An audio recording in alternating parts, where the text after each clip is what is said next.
Hello and welcome back. So, today, ladies and gentlemen, Keir Starmer has just released his 6 major pledges for running for the contest of being Prime Minister for the election. I'm sorry, words are sort of failing me tonight.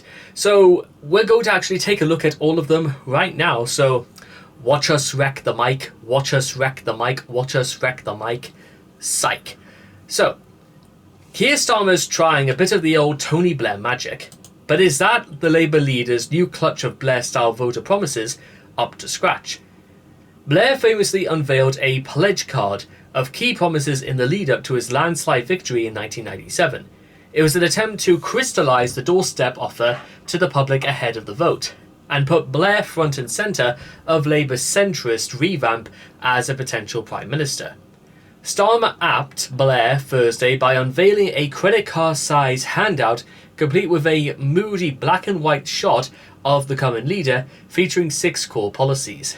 Speaking Thursday, Starmer said the first steps announced today are just the start of his party's ambition to change Britain, and that there is no quick fix to the mess that the Tories have made of this country. That is accurate. The left-wing Momentum campaign group reckon it's small beer. A spokesperson accused Labour of a lack of ambition, saying the 6 promises fall desperately short of the bold policies needed to fix the Tories' broken Britain. So how do the 6 pledges stack up, and where might the pitfalls lie? Politico ran the rule over them. 1. Deliver economic stability. Starmer and his influential shadow chancellor Rachel Reeves have promised that Labour will be the party of economic stability if it wins the election.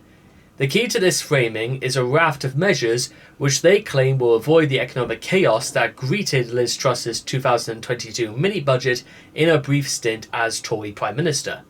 The party will introduce a fiscal lock, which is largely indistinguishable from Chancellor Jeremy Hunt's current strategy of ensuring government debt is falling as a percentage of GDP in the final year of a 5-year forecast. But sticking to the Tories' fiscal rules adds danger for Labour too, as under the current rules, debt isn't set to fall and all current spending is based on uncertain forecasts. Labour has also said it will set up a new office for value for money, pledged to halve government consultancy per spending, and promised to crack down on Whitehall hiring sprees as part of plans to claw back money for public services through strict efficiency measures. But while Starmer and First said Thursday he still wants to achieve his promises previously of securing the highest sustained economic growth in the G7, the wording of his new economic pledge on the card is significantly less ambitious. A Labour spokesperson told Political Co. Playbook, voters don't want hitting around the head with loads of numbers. They want to know how you'll do it and pay for it. Difficulty rating 2 out of 5 on delivering economic stability, but 5 out of 5 when it comes to securing the sustained growth Labour craves. 2. Cut NHS waiting times. No political platform is complete without a promise to improve Britain's struggling but still wildly popular National Health Service. In 2024, that naturally takes the form of trying to cut its gargantuan waiting time list for treatment, which currently sits at more than 7.5 million cases. That's like very nearly a tenth of the whole nation's population right there. Starmer's promise to lessen waiting times for treasurement mirrors Rishi Sunak's own pledge to cut waiting lists, which he made in early 2023. Underlining the challenge for Starmer, waiting lists have actually risen since Sunak made that promise, though the overall list has started to come down a little in 2024. Labour plans to bring lists down by providing 40,000 more hospital appointments each week, including over weekends and evenings. The party says it will fund this by tackling tax avoidance, a common promise for governments searching for an apparently pain-free way of funding a commitment without raising taxes. Difficulty rating 3 out of 5. Labour may be able to slash waiting times, but the NHS problems run deeper. 3. Launch a new border security command. Labour has long agonised about matters of migration, and there's now a concerted effort at the top of the party to sound tough but realistic on the issue. Hence the serious-sounding new Border Security Command on the pledge card. It comes alongside a fast-track returns and enforcement unit to cut the asylum backlog. New specialist enforcement officers, investigators, and intelligence agents would also have to be hired using money saved from scrapping the government's Rwanda deportation scheme, and it would be headed up by a former police, military, or intelligence chief. Setting up a new government unit is the easy part, of course. Getting it to achieve its aims will be much harder, as Prime Minister Rishi Sunak has found to his peril. Tories argue Labour's plan lacks any deterrent factor without the headline-grabbing deportation of asylum seekers to Rwanda the government hopes will begin in July. Difficulty rating? 1 out of 5. A promise to set up a thing, not to make it work. 4. Set up Great British Energy. Another promise to set up an institution rather than to ensure it actually does what it's meant to. Labour have been jettisoned a tometic target to spend £28 billion a year on green investment, but all the policies which the cash was intended to support somehow remain in place. Starmer's first priority is Great British Energy, a publicly owned energy company which would be underpinned by an investment of £8.3 billion of taxpayers' money over the course of the next Parliament. It would invest in clean energy projects and in other infrastructure required to hit Labour's very stretching goal of an almost entirely carbon-free electricity system by 2030. Ed Miliband's Shadow Energy and Climate team has said the company will be established in the first 100 days of a Labour administration and will be headquartered in Scotland. The UK's powerhouse for offshore wind, it's been pitched as a British imitation, with the patriotic appeal of the GB branding of European state-backed clean energy firms like Sweden's Vattenfall or Denmark's Ørsted. But detractors say those companies took years to become serious players in a globalized energy market. In interviews, Starmer promises that more homegrown renewables will mean UK household energy bills being less exposed to global gas prices, shocks like the one that followed Russia's invasion of Ukraine. You may have heard him say once or twice that GB energy plans will get Putin's boot off our throat. That's the great Labour hope. Difficulty rating? 1 out of 5. Again, setting up the new outfit is the easy part. 5. Crack down on antisocial behaviour. Setting up a publicly owned energy company ain't very Blair, but this pledge certainly is. Though promises of extra neighbourhood policing, new penalties for offenders, and a network of youth hubs, Starmer is pledging a crackdown on antisocial behaviour, a buzz phrase of the last Labour government, and something party chiefs believe makes a tangible difference to voters' lives. In terms of policy meat, Labour's already promised to put 13,000 more police and police community support officers on the streets in a bid to crack down on antisocial behaviour. This was twinned with a commitment to ensure local people are involved in setting local policy priorities. Starmer has tried to follow Blair by promising to be tough on crime, and his team believe his past life as Director of Public Prosecutions gives him the space to own this area from the Tories. But this particular pledge is ill-defined and has no clear target, meaning Labour will likely claim victory through any number of metrics it chooses to use in 5 years' time to assess the promise. Difficulty rating? 1 out of 5 on Labour's vague terms. 6. Recruit 6,500 new teachers. Education, education, education is another Tony B fave. The issue didn't quite make it to the top of Starmer's pledge card, but the Labour leader was still included a very specific promise to recruit 6,500 new teachers in key subjects to set children up for life, work, and the future. The party said it will fund this through ending tax breaks for private schools, which the Institute for Fiscal Studies think tank reckons would raise just over £1.7 billion a year. So far, so good. But it's less clear where that figure of 6,500 actually comes from, and whether it's enough to lessen the pressures on stretched schools as large numbers of teachers continue to leave the sector. The party's education chief has stressed that 6,500 is just the starting point. Difficulty rating, 3 out of 5. This one may be achievable and has a clear target, but Britain already faces an acute teacher recruitment crisis and schools are playing COVID catch-up.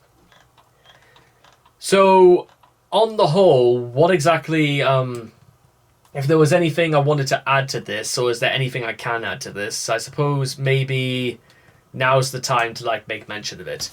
Because I myself, just reading that, one or two comments I needed here. The first is that if we're talking about offshore energy firms and wind farms, and in the cases of what they said about overseas corporations taking years to set up, well, we do have the benefit of hindsight that we can learn exactly how they achieve these aims in less time.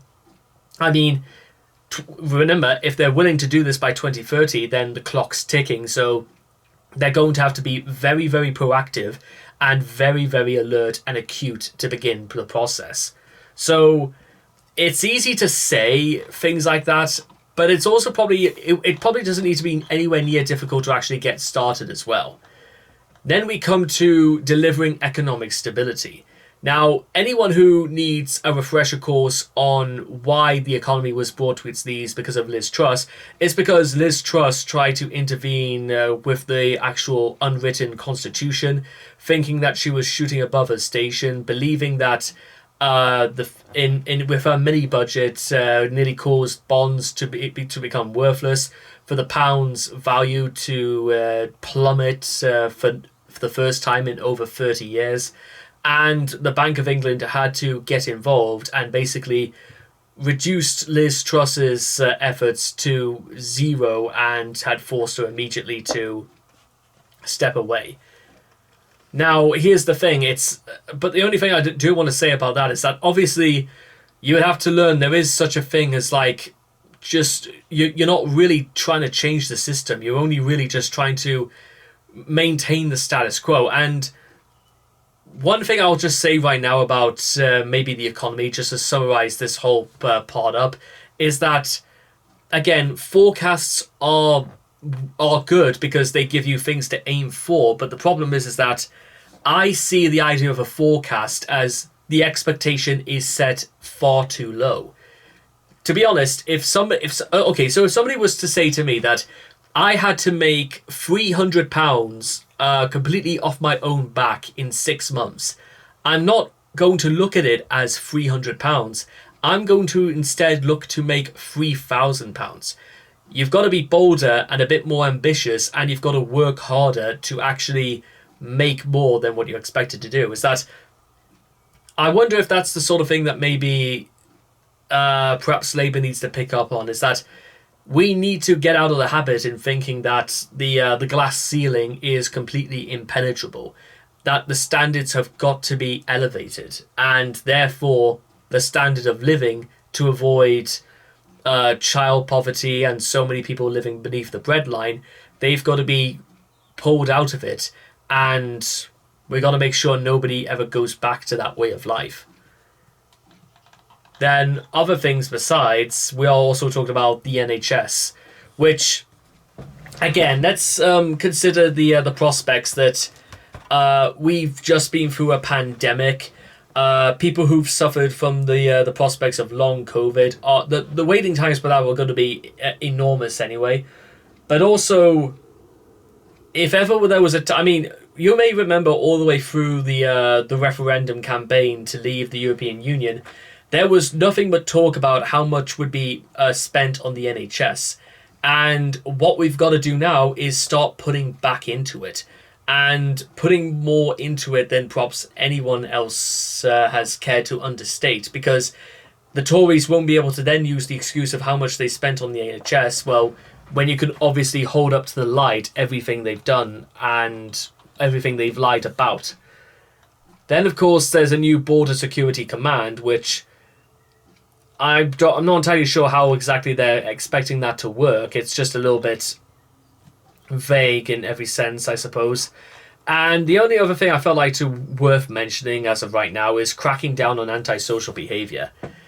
Now, I agree absolutely that there should always be a precedent for people to feel safe and free in their own cities and neighborhoods. That's never been an issue, and it really is kind of sad that it ever was an issue such as this. But the only thing I'm so like trying to, I think that Labour may need to catch on as well, is the idea is that you could introduce more police, you could do all this, that, and the other, but you've got to actually sort of make people stop. You've got to convince people that committing crime is not the way, if that makes sense. You've got to try and convince people when presented with temptation, when presented with things that could lead to many years of suffering. You've got to put out right there. You've got to somehow educate people that it's not the right way, and despite how desperate things can get, you've got to somehow encourage people to do better, because it's, like I said, I feel as if like just bringing in more police doesn't mean crime stops. It just means that criminals will know other ways of getting around the system. But would it not be better if people were discouraged from becoming criminals in the first place? Yes, absolutely, I agree about that. But how do we do that?